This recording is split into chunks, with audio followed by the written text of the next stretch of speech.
I'd like to say one thing. There's a quote I hear a lot. I'm sure you want to say many things, Richard. Around this subject that is, I think it's really appropriate, and it's really powerful. And it's you ever hear the quote that's along the lines of a parent shouldn't have to bury their child? Yes. I think that's a really powerful, true thing, and it really resonates with me. And it's sad to think about, because I don't think I'm a parent. Yeah. But God forbid. To think about having someone where you're led to believe after this, you bring this new person into the world, that it's now your job until you die to provide and direct and help this other person grow and learn and develop into their own beautiful individual. And you believe that, like, that's like, you believe that so much that that's not like something you think about consciously and believe about. That's just the underlying guiding force of everything you do in the world is for this child to learn and to grow and everything. And then to have all of that ripped out from under you in the worst way possible, and then like you never get the chance to do that ever again because your kid's gone. It's like I can't imagine what that's like. I have no idea. It's got to be like, awful doesn't do it justice for the parents. Yeah. So, and the reason I say that is because one of the people that I knew that unfortunately lost his life to heroin, I was in Boy Scouts with him for a number of years, and his father still comes into the place where I work every once in a while, and it's like every time I see him, I think about that, and it's not like it's not pity, like I feel so sorry that he had to go through that level of grief, and that he had to live with that, and it's one of those things where I wish I could say that I'm sorry in a way that would be meaningful or helpful for his life. Yeah. But I really don't think there is one. Like that's the thing that gets me. A lot of people say that they're always like, I don't know why everyone says that they're sorry, because there's nothing you can do at that point. But it's just you just don't know what to do, and all you want to do is just like show them that you can't imagine what they feel like. I think a lot of the time when people say they're sorry, it's like there's two kinds of apologies. There's I'm sorry I did that, or something along those lines, and there's like I'm sorry that happened. Yeah, but people still say that though. They're like, we're all sorry. We can't, saying I'm sorry doesn't. It's like what you said. It's not enough. Yeah.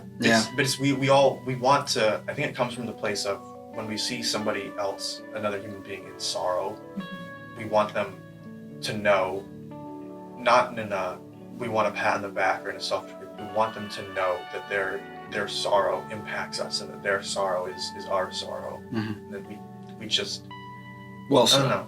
We want them to know that, because that's what we need to let each other know, because that's like, I guess that's like the dark side of the idea of love, and we're all in this together. And that they don't need to carry that tragedy alone, that you're there for them for whatever they might need.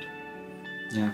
I remember when I had a family member that passed away recently, everybody, of course, knew who it was, who had come to the funeral and everything, but and of course they say sorry and everything like that, because it was an accident when they passed. However, the thing that really helped was having those people there. A lot of people brought food, they brought gifts and things like that, and that really helps ease the family who has suffered through these types of tragedies.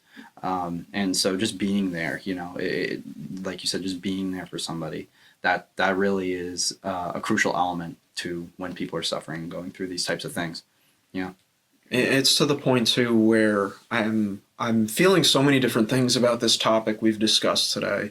Yeah. To the point where, I'm angry, I'm frustrated, this and that. And I'm hearing it is too frequently that I'm hearing stories where I'm meeting people and it's coming up in conversation, and they're like, yeah, my friend lost her kid, or I lost my best friend, or I lost this person. And it's every 2 weeks I'll talk to someone about it where something has happened, and it's not good.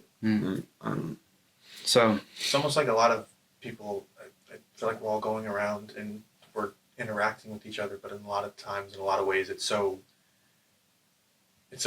like shallow and quick, and like we can't get to get to the heart of it. Mm. That it's almost like we're going around the world, but we're all constantly like shut up in like our own little room.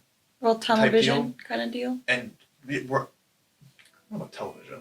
No, not television. Tunnel vision. Tunnel vision. I think it's more like we all feel like we're in our own little room and we're walking around the world in our little room. And for the people that we really, really like and want to interact with, we open the door and we actually let them into the room and they do the same thing. Mm. We actually interact with it. But most of the time, when we're like going out and buying things, we're driving places, we're going to work, or just the general minutia, love that word, minutia of daily life, Yeah, there's not much interaction there's not between much people. interaction, and rooms aren't being opened and everything. And I think that's what leads to people suddenly realizing, and then it's the next thing you know, this friend of mine who like it's not just a word you use, like that person is a friend to you. You care about that person, you want to see them have a happy life and to grow. You care about what happens to them. And they end up, and then the next thing you know, they've passed and they're died, and you learn all the stuff you didn't know, and it's almost like you going into their room in like the movies after the person dies, and you see all their stuff, and like you realize like, I didn't know they were into this, I didn't know they were struggling with that, and maybe it's just because we're not opening up our little soul rooms enough. Yeah. It's about, it's about that connection, you know, leave your doors somewhat open for the right people, I'd say, and try to connect with other people. I see a lot of posts all over the place about like having everyone know your world isn't what you're, I guess I can't think of it on top of my head, but it's something like keep yourself to yourself, because everyone around, like, you don't know everyone around you and things like that. But it's like, it's more direct of what I'm trying to say. I just can't think of it right now. But it's kind of opposite of what you just said, like how people should be opening their doors and sharing like with more people. But I just see messages out there telling everyone to do the opposite. I think people think when you say like put yourself out there and wear your heart on your sleeve type thing, they take that to mean, and they act it out as like be super trusting of everybody. And I don't think that's quite what it's getting at. I think it's like more what you should focus on is it's the old cliche, the old adage, be yourself. It's like be who you are, act it out as genuinely and authentically as you think you can, and just be wary about people. It's not about trusting everybody blindly. It's not about being like telling everybody you meet everything about you all the time. Like some things, you want to keep it close to the vest. You want to be careful about who you share certain information with. But like in general, it's just have, as much as possible, have the true you that you think is the true you out there to the world. And instead of being super, super concerned with only showing that and only opening the door to very, very specific people. Overall, this podcast was a gift, so I think it's time to wrap it up. If you or a loved one know somebody who, or if you yourself know somebody who has drug addiction problems, then please take some of the advice. Or any problems in general. Please take some of the advice we've given here. Focus on self-love. Find some hobbies. Talk to people that you seek really help. Love. Seek some help. Seek help. Put yourself in a really good environment.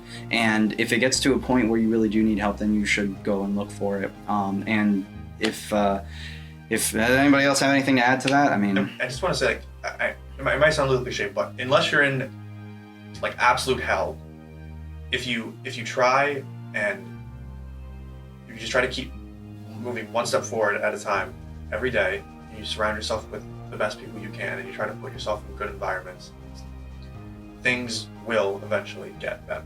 yes. And don't forget to take the daily dose of Team Psycosmos. And don't forget.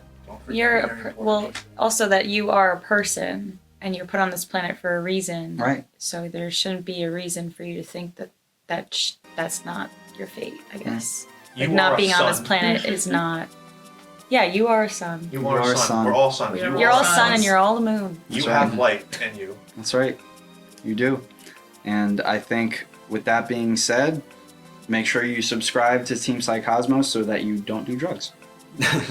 Very good. That's a wrap.